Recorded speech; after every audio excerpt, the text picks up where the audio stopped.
কাজ শুরু করে দিয়েছি। কোথা থেকে? আমি আমাদের পাড়া থেকে স্টার্ট করেছি, এখন এই গোপালদাদের বাড়ির কাছে আছি। এই যে এই জিনিসটা পাকামো করছিস তুই, আমাদের একবার বলবি না যে আমাদের এত লোক যাবে তোর সাথে? কালকে তো তোমাকে বললাম যে আমি 11:30 থেকে স্টার্ট করব।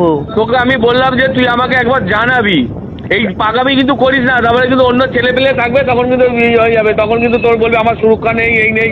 তোকে তো আমি বললাম আমাদের একজন থাকবে, তুই একা একা দিয়ে দিচ্ছিস। এখন একা একা তুমি আসবে কি আসবে না? আসবে তো, আমাদের তো লোক বলতে। এখানে দাঁড়িয়ে আছি, পাঠাও। কোথায় আছিস? আরে মিঠু দাদের বাড়ির এখানে। মিঠু দাদের বাড়ির ওখানে তুই দাঁড়া, ওখানে দাঁড়া। আমাদের তো আরো একজন যে আছে, সেও তো এসে আমাদের এখান থেকে যোগাযোগ করে আমাকে বলেছে। পাকামো করিস না নিজের থেকে, যে আমাদের আর একজন আছে, আমাদের দুটো পার্ট। আরে বাবা, আমি তোমাদের পাকামোটা দেখবো কেন? আমাকে তো অফিস থেকে ফোন করছে না যে আপনি শুরু করুন তাড়াতাড়ি। ওটা তো শুরু করে সেটা ঠিক আছে, তুই তো আমাকে তো জানাবি। আমি জাস্ট তুই তো আমাকে জানাবি যে আমি যাচ্ছি। আরে তুমি চেঁচাচ্ছ কেন? চেঁচাবো না, তুই তো তোর মতন শুরু করলে হবে নাকি?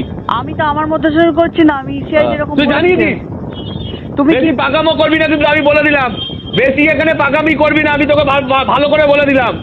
আরে বলে দিলাম, তাতে কিন্তু তুই কিন্তু মারধর খেয়ে যাবি, তারপর যেখানে খুশি গিয়ে জানা, আমাদের কোনো কিছু ছেড়া যাবে না। তুমি এরকম কথা বলছো কেন? এরকম ভাবেই বলছি, তুই যা শুরু করেছিস, তুই কাকে বলে করেছিস? আরে বাবা, আমি তোমাকে বলে শুরু করবো কেন? আমাকে বলে করবি এখানে, আমাকে বলে করবি। তোমার লোক পাঠালে পাঠাও, আমি এখানে লোক পাঠালে তুই ওখানে দাঁড়িয়ে থাকবি, আমার লোক যাবে, তারপর তুই কাজ শুরু করবি। বেশি পাকামো করলে কেলিয়ে একদম ঘরে ঢুকিয়ে দেবো। তুই তোর বাবা যেখানে আছে সেখানে তুই জানাবি গিয়ে। তুমি এই ধরনের কথাগুলো তপনদা বলো না। হ্যাঁ বলবো তো, তুই আমাদের না জানিয়ে তুই বেরিয়েছিস কেন?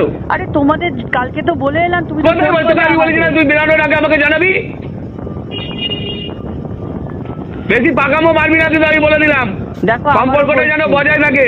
আবারও বলছি, আমার যা কাজ আমি তাই করছি, তুমি তোমার তোর কাজ তুই কর, কোনো আমাদের অসুবিধা নেই। তুই বেরানোর আগে আমাদের লোক যাবে তোর সাথে। আপনারা শুনলেন দর্শক, এটা একটি ভাইরাল ভিডিও। এই ভাইরাল ভিডিওটি কোথাকার এবং কোন রাজনৈতিক দলের নেতার সাথে মহিলা বিএলআরও ম্যাডামের সঙ্গে কথোপকথন হচ্ছিল সেটা আমরা বিশেষ জানতে পারিনি। তবে ওনাদের কথোপকথনের মধ্য দিয়ে যেটা জানা গেছে, ওই নেতার নাম হচ্ছে তপন। আপনারা ভাবতে পারেন একজন মহিলা বিএলআরওর সঙ্গে একটি রাজনৈতিক দলের কথোপকথন এইভাবে হতে পারে? কি বলছেন নেতা? যেই এসআইআর এর কাজ শুরু করতে গেলে আমাদেরকে বলতে হবে আমরা সঙ্গে থাকব, আর না হলে পেছনে ছেলে লাগিয়ে দেব, নিরাপত্তাজনিত কারণে ভুগবে।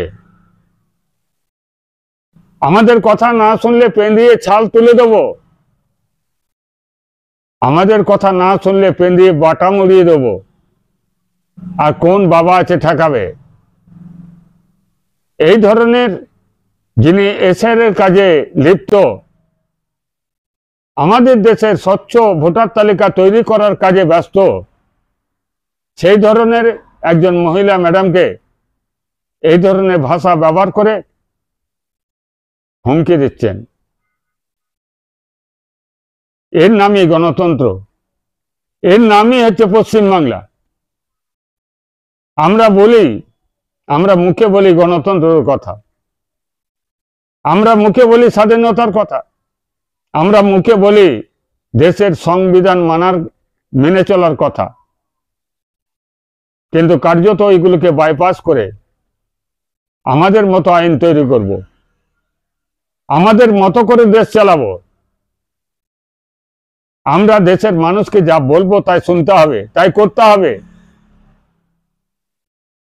আমাদের দেশের সংবিধান, আমাদের দেশের স্বাধীনতা, আমাদের দেশের গণতন্ত্র, এটা হচ্ছে মুখের বাণী। ওটা মুখের মধ্যেই থাকবে, কাজের ক্ষেত্রে অন্য ব্যবহার হবে। একজন বিএলআরও ম্যাডামের সঙ্গে রাজনৈতিক দলের নেতার কথোপকথন শুনলাম আমরা দর্শক। জানি না ইনি কোন রাজনৈতিক দলের নেতা। তিনি যে কোনো রাজনৈতিক দলের নেতাই হতে পারেন। তিনি BJP, TMC, CPM, Congress, others যে কোনো রাজনৈতিক দলের নেতাই হতে পারেন। তিনি কি পশ্চিমবাংলাটাকে বাপের সম্পত্তি মনে করেছেন? আমাদের দেশের সংবিধান, আমাদের দেশের আইনকে বাপের সম্পত্তি মনে করেছেন? সেইগুলোকে বুড়ো আঙ্গুল দেখিয়ে যেরকম খুশি দেশ পরিচালনা করবেন, আর দেশের মানুষ তাই শুনবে। আপনারা বুঝতে পারছেন দর্শক, নির্বাচন এখন অনেক দূরে।